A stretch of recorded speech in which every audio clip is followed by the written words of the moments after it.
होली, श्री कृष्ण जन्माष्टमी, यम द्वितीया और राधाष्टमी पर ब्रज में लाखों भक्त आते हैं, लेकिन गुरु पूर्णिमा पर श्रद्धालुओं की यह संख्या 1 करोड़ के आंकड़े को भी पार कर जाती है।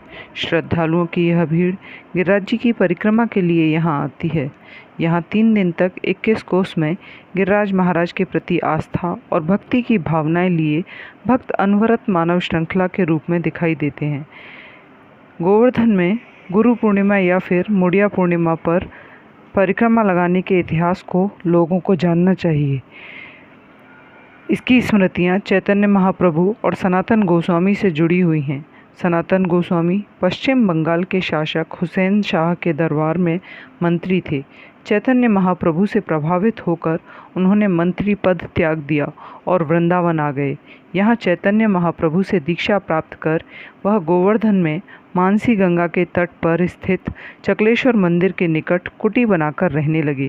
वे वृद्धावस्था में भी प्रतिदिन गिरिराज महाराज की परिक्रमा किया करते थे। सनातन गोस्वामी का अब से 464 वर्ष आषाढ़ पूर्णिमा संवत 1615 को निधन हो जाने पर उनके शिष्यों ने परंपरा अनुसार सिर मुंडवाकर सनातन गोस्वामी की अर्थी के साथ गाते बजाते हुए कीर्तन कर परिक्रमा लगाई।